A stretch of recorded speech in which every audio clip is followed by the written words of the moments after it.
በኢትዮጵያ ውስጥ የወርቅ ንግድ ትርፋማ ሊሆን የሚችለው ገበያውን በትክክል ስትረዱት ብቻ ነው። ወርቅ በእጃችሁ አለ?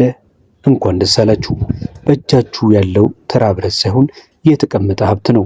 ነገር ግን ጥንቃቄ ካላደረጋችሁ በአንድ የዋጋ ስህተት ብቻ የለፋችሁበትን በአይነ ጥቅሻ ልታጡት ትችላላችሁ።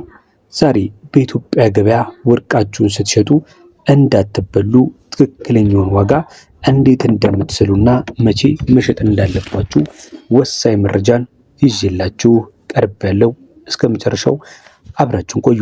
ለዚህ ዩቲዩብ ቻናል አዲስ ከሆናችሁ ሰብስክራይብ በማድረግ ቤተሰቡን ቪዲዮውን በላይክ ጀምረን እንጀምራለን። ወርቅን ስንሸጥ ማወቅ ያለብን ወሳኝ ነጥቦች። በኢትዮጵያ ነባራዊ ሁኔታ ወርቅን ስንሸጥ ዋጋው የሚወሰነው በሚከተሉት 3 ነጥቦች ላይ ተመስርቶ መሆኑን ማወቅ አለብን።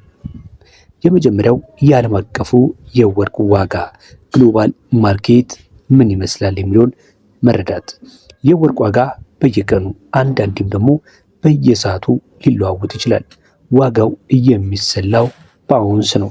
እኛም ሀገር ወደ ግራም ተቀይሮ ነው የሚታሰበው። እዚህ ላይ አንድ ጠቃሚ ምክር የምነግራችሁ ከመሸጣችሁ በፊት በዚያ ቀን ያለውን የዓለም የወርቅ ዋጋ በስልካችሁ ጎልድ ፕራይስ ቱዴይ ብላችሁ ቼክ ማድረግ አትዘንጉ። ሌላው ማለፍ የሌለባችሁ ደግሞ የወርቅ ካራት ነው።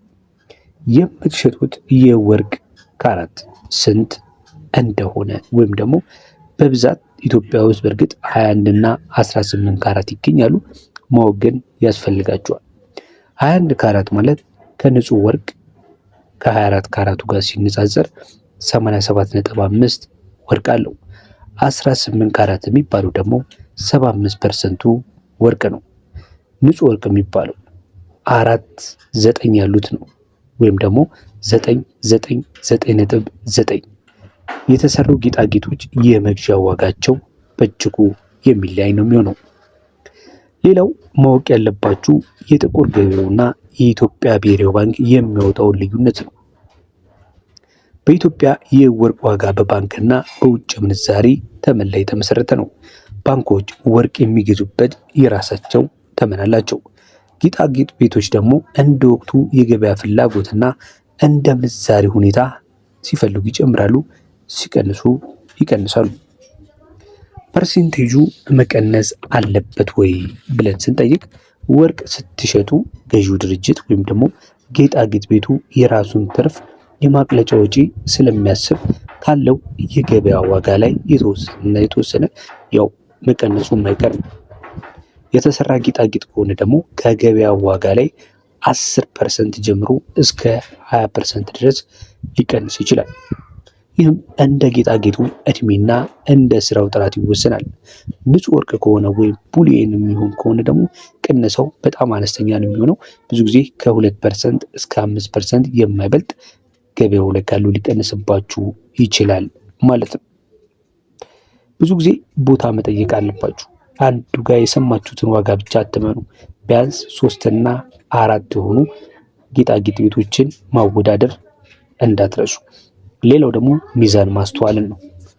ወርቃችሁ ሲመዘን ዲጂታል የሆነ ሚዛን መጠቀማቸውንና ሚዛኑ መጀመሪያ ወርቁን ከማስቀመጡ በፊት ዜሮ ላይ መነሳቱን አስተውሉ። ሌላው ደግሞ ወርቅን በሚሸጡበት ሰዓት ላይ ደረሰኝ መያዛችሁን እርግጠኛ መሆን አለባችሁ። የጥራቱን ደረጃ የሚያረጋግጥ ደረሰኝ ካላችሁ በተሻለ ዋጋ ልትሸጡ ይረዳችኋል ማለት ነው። እንግዲህ ወርቅን የትና እንዴት መሸጥ አለብን እንዳንሸወድ ማለታችሁ አይቀርም። በእርግጥ የወርቅ ሽያጭ ጥንቃቄ ይፈልጋል። እውነት ነው። ለምን?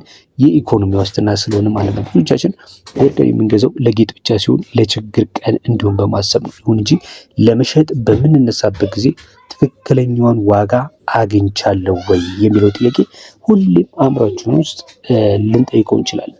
በተለይ ገበያውን ካላወቅ ነው ማለት ነው።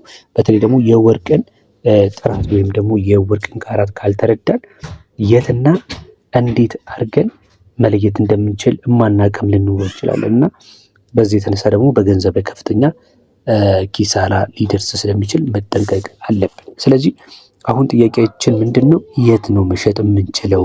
አስተማማኝ ቦታ እንዴት እንምረጥ የሚለው የመጀመሪያው እርምጃችሁ መሆን አለበት። የመጀመሪያው እኔ የምመክራችሁ ታዋቂና ፍቃድ ያላቸው ወርቅ ቤቶች፣ በተለይ ደግሞ ረጅም ዓመት የቆዩ ስም ያላቸው ጌጣጌጥ ቤቶች ለደህንነታችሁ እንዲሁም ለአስተማማኝ ዋጋ ወሳኝ ስለሆነ እንደዚህ አይነት ቦታ ብትሸጡ እመክራችኋለሁ። ሌላው ደግሞ የወርቅ ማቅለጫና መግዣ ማዕከላቶች አሉ። ትልልቅ የወርቅ መጠኖችን የሚረከቡ ማዕከላት ከችርቻሮ መሸጫዎች የተሻለ ዋጋ ሊሰጡ ይችላሉ። የመንግስት ልማት ባንክ እንደ ሀገሩ ሊለያይ ይችላል። በአንዳንድ ሁኔታዎች ማዕድን ሚኒስቴር አለ፣ ብሔራዊ ባንክ እንዲሁ ፍቃድ የሰጣቸው ተቋማት አሉ። ወርቅን በህጋዊ መንገድ የሚረከቡ አካላቶች አሉ ማለት ነው።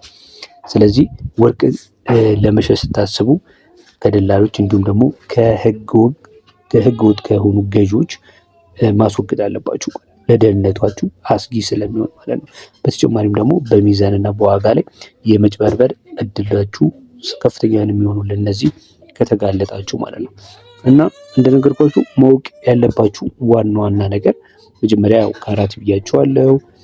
እንዲሁም ደግሞ ወቅታዊውን የገበያ ዋጋ ማረጋገጥ ብያችኋለሁ። ሌላው ደግሞ የድንጋይና የጌጦችን ክብደት ማወቅ። ምናልባት ጌጣጌጡ ላይ አልማዝ ካለ፣ ሉል ካለ ወይም ደግሞ ሌሎች ሰው ሰራሽ የሆኑ ድንጋዮች ካሉ ገዢዎች እነዚህን ድንጋዮች ይቀንሳሉ። የወርቁን ንጹህ ክብደት ብቻ ነው የሚመዝኑት። ይህንን አስቀድማችሁ መረዳት አለባችሁ።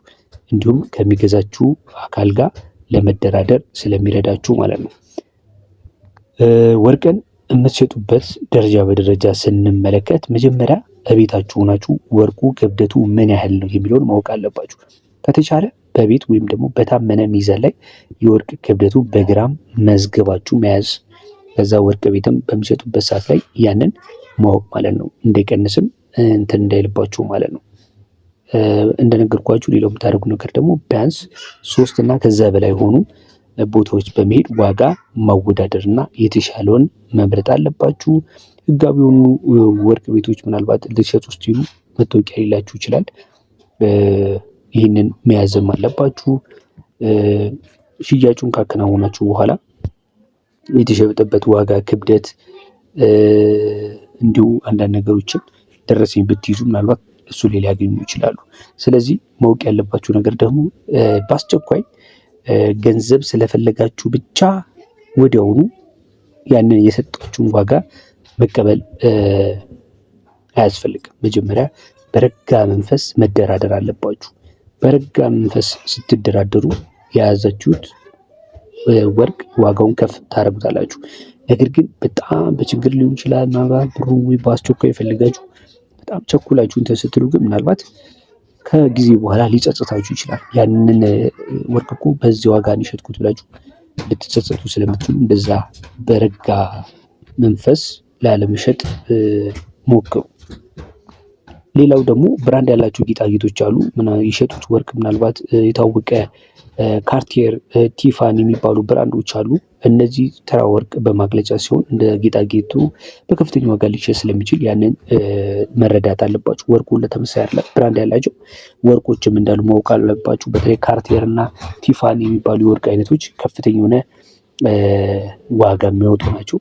ትልቅ እንትን ነው የሚሸጡት ማለት ነው። ስለዚህ ህጋዊ በሆነ ቦታ መሸጣችሁን እንዲሁም ደግሞ ዓለም አቀፍ የሆኑ የገበያዎችን መረዳትን አለባችሁ ማለት ነው። ዋና ዋና ማወቅ ያለባችሁ ነገር ይሄ ነው። በተረፈ የምትሸጡበትን ቦታ መወሰን ቀላል ነው። በአካባቢያችሁ አዲስ አበባ የምትኖሩ ከሆነ እንግዲህ በተለያየ የከተማችን ቦታዎች በፒያሳ፣ በ4 ኪሎ፣ በቦሌ፣ በአውቶቡስ ተራ በተለያዩ ወርቅ ቤቶች በብዛት የሚገኙበት ቦታ ላይ ሄዳችሁ ብቻችሁን ባትሆኑ ይመረጣል። ከሰው ጋር ሆናችሁ መሸጥ ይቻላል ማለት ነው። ይሄ ወሳኝ የሆነ መረጃ ነው ብላችሁ ካሰባችሁ ለሌሎች ሼር ማድረግ እንዲሁም ላይክ ማድረግ አትርሱ። አዳዲስ መረጃዎችን ከወርቅ ጋር በተያያዘ እንዲሁም ከምንዛሬ ጋር በተያያዘ በዚህ ቻናል ላይ ያገኛሉ። ለዛሬ ያስኩላችሁ መረጃ ይህን ይመስል ነበር። ጠቃሚ እንደሆነ አልጠራጠርም።